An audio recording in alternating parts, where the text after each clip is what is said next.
রমজান মাস আইছে, এর লিগে দোকানের চারপাশ দা পয় পর্দা লাগায়া ওরা ভিতরে কিন্তু রমরমা ব্যবসা করতেছে, বুঝছস মামা?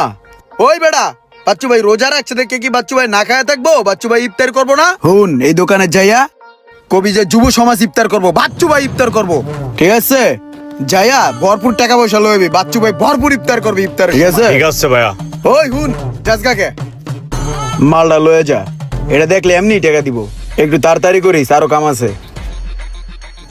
বাচ্চু ভাইয়ের এরিয়াতে রমরমা ব্যবসা চলবে আর বাচ্চু ভাই না গায়ে থাকবো? ভাই সকাল থেকে 8টা খাদ্য আছে, দান্দা দরকার, একটা দুটো ঘাড়াই ভাই। দাব বেটা, হুদাই পোলাপান মেরে লাভ আছে? নিরহ মানুষ মেরে লাভ আছে কোনো? মারতে হবে মুন্ডারে, যেটার মারলে মনে কর কিছু খরচাপাতি বেড়ে, বুঝিস নাই? এই যে হুন্ডা, এটার একটু থামা, দেখ ওর কাছে কি আছে। ওই ওই দাদা দাদা, ভাই ডাকে।